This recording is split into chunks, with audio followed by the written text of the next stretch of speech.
Oke, assalamualaikum warahmatullahi wabarakatuh. Halo everyone, gimana nih kabarnya? Sehat-sehat semua ya?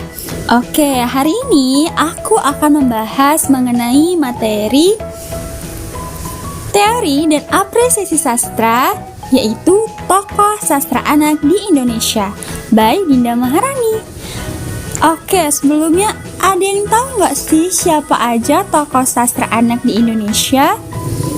Oh, pasti pada belum tahu ya. Oke, di sini aku akan kasih tahu ya. Tokoh yang pertama yaitu seorang laki-laki bernama Djoko Lelono.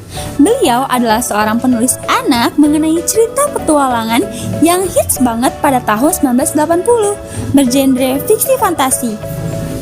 Nah, di sini ada judul bukunya nih. Ada Astrid dan Pelarian, kemudian ada Anak Rembulan, Negeri Misteri di Balik Pohon Kenari. Udah pada pernah baca belum nih?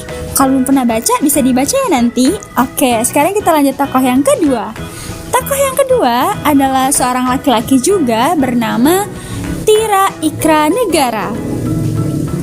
Beliau merupakan penulis sastra tradisional anak yang lahir pada tanggal 19 September 1943 yang bergenre sastra tradisional kategori legenda dan dongeng.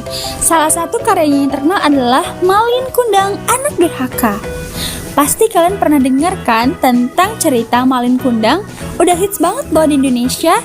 Oke, nah lanjut ke tokoh yang ketiga.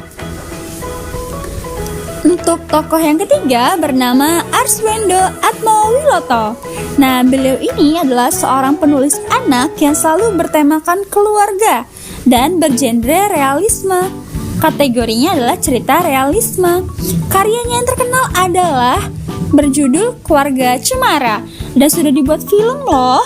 Jadi yang belum pernah lihat atau belum pernah baca bisa langsung ya cari tentang cerita Keluarga Cemara. Oke, sekarang kita lanjut ke tokoh yang keempat. Tokoh yang keempat ini adalah seorang laki-laki bernama Heri Hendrayana Haris, atau nama penanya disebut Go Agong. Beliau adalah seorang sastrawan anak di Indonesia yang suka sekali menulis novel dan cerpen anak. Nah, genrenya adalah prosa pendek. Di sini ada beberapa karyanya yang terkenal loh, yaitu Aku Seorang Kapiten, serial petualangan anak-anak, dan juga Mimpi Sauni. Nah, dari kedua cerita ini, pernah dengar gak sih ada lagu Aku Seorang Kapiten? Mungkin terinspirasi dari bukunya Go Agong ya. Oke, sekarang lanjut ke tokoh yang kelima. Tokoh yang kelima ini adalah seorang sastrawan laki-laki bernama MB Rahimsyah AR. Nah, beliau ini seorang sastrawan anak di Indonesia yang menulis cerita fabel dan dongeng yang bergenre sastra tradisional. Sastra tradisional ini bersifat fantasi kategori fabel, yaitu bercerita tentang binatang dan juga dongeng rakyat. Nah, karyanya yang terkenal dari Bapak MB Rahimsyah ini adalah cerita tentang kumpulan dongeng Si Kancil dan juga dongeng pengantar tidur, Bawang Merah dan Bawang Putih. Pasti kalian pernah dengarkan cerita mengenai Bawang Merah dan Bawang Putih yang memiliki dua karakter yang berbeda, ada yang jahat dan juga ada yang baik. Sudah sangat terkenal sekali loh karyanya Bapak Rahimsyah ini. Kemudian kita lanjut ke tokoh yang keenam. Nah, untuk tokoh yang keenam ini adalah sastrawan wanita bernama Murti Bunanta. Beliau adalah sastrawan anak wanita yang telah menerbitkan banyak sekali buku serta menjadi pendiri dan ketua kelompok pecinta bacaan anak sejak tahun 1987 loh. Ibu Murti ini sudah menghasilkan banyak sekali karya-karya. Yang terkenal adalah Si Bungsu, Katak, dan juga Kancil Kura-Kura, kemudian Legenda Pohon Beringin.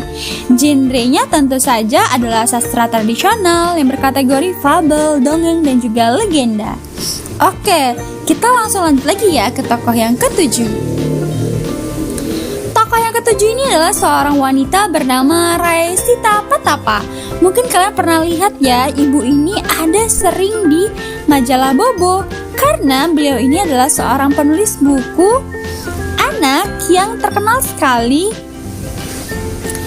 dan sering diupload di majalah Bobo, di mana genre tulisannya adalah non-fiksi kategori buku informasi.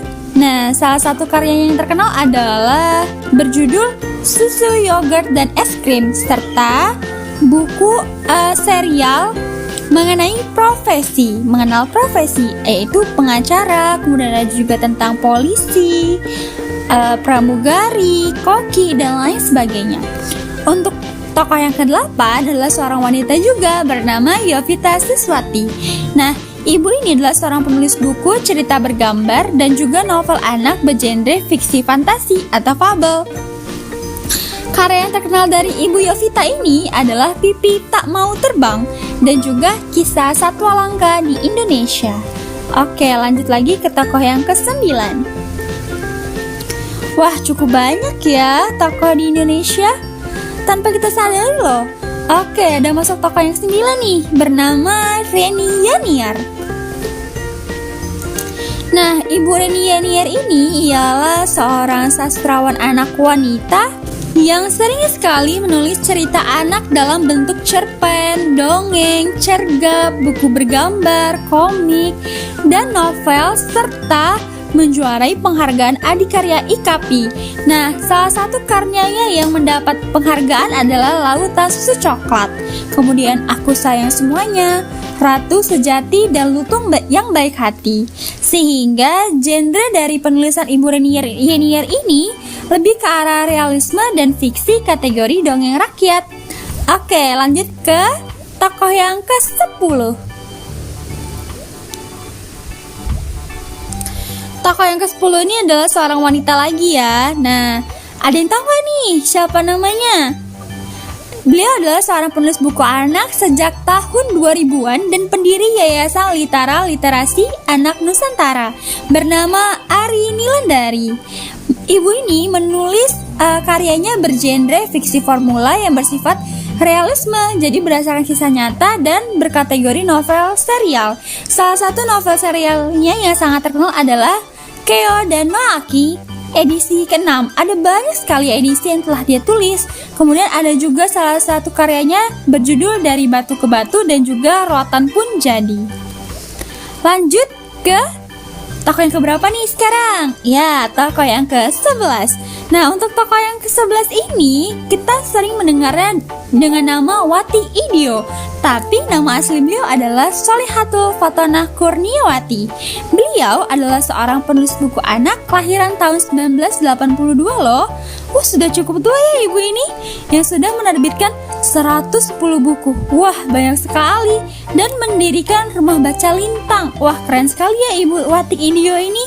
Nah, genre yang ditulis dari ibu ini ialah realisme, kategori cerita realisme, historis, dan fantasi fabel. Karyanya yang terkenal di sini berjudul Kisah Kota Kita, Pahlawan Kota Kita, dan juga Badu yang Adil. Wah, cukup menarik ya, boleh langsung dicari nih bukunya.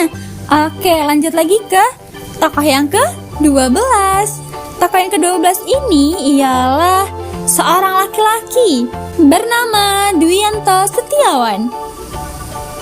Nah, Bapak Dwianto ini adalah seorang penulis anak yang sangat terkenal pada tahun 1980-an sampai tahun 2000-an. Karena ciri khas dari Bapak Dwianto ini adalah cerita bergambar dan komik bergenre fiksi formula kategori novel serial. Nah, karyanya yang terkenal ini disebut dengan Sersan Grung-Grung. Kenapa namanya Sersan Grung-Grung ya? Karena batuknya bisa bunyi grung-grung, jadi Bapak ini terkenal novela bernama Sersan Grung-Grung yang sangat populer sekali. Nah, yang menceritakan novel ini menceritakan mengenai 6 orang anak yang membantu polisi untuk memecahkan kasus-kasus kejahatan yang terjadi. Wah, sangat menarik ya. Nah, salah satunya di sini ada yang berjudul Rencana Terselubung, Komplotan Daun Emas, dan Ratu Bergaun Hitam. Oke, sekarang kita lanjut lagi ke tokoh yang ke-13. Tokoh yang ke-13 ini bernama Bung Smas. Beliau adalah seorang penulis buku serial anak bergenre fiksi formula kategori novel serial anak. Nah, karyanya ini yang sangat terkenal adalah Noni, berjudul Noni, di mana ada beberapa edisi dan versi. Ada Noni serial 4 wajah godek dan juga Noni puisi untuk godek. Serta serial novel anak Noni itu juga ada yang berjudul Nyanyian Ibu. Wah, sangat banyak juga ya novel karya Bu Mas. Oke, lanjut lagi ke tokoh yang ke-14. Nah, tokoh yang ke-14 ini bernama Arlene Alexander. Nah, beliau ini seorang penulis muda, penulis buku dongeng anak yang bergenre fiksi fantasi. Saya tidak pernah mendengar ya nama Arlene Alexander, tapi ternyata ada loh bukunya, yaitu kumpulan dongeng motivasi dan juga The Book Bunnies. Wah, sangat keren sekali ya Mbak Arlene. Oke, lanjut lagi ke tokoh yang ke-15.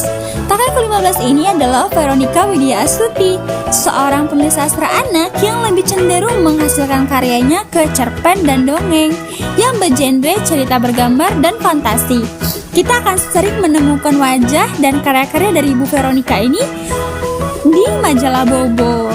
Nah, salah satu karyanya yang terkenal adalah bukunya The Adventure Begins yang bercerita mengenai petualangan dari Naura. Kemudian juga cerpennya ada yang berjudul Kue Dadar Lapis Madu dan juga ada juga yang berbentuk dongeng berjudul Bertengkar dengan Bayangan.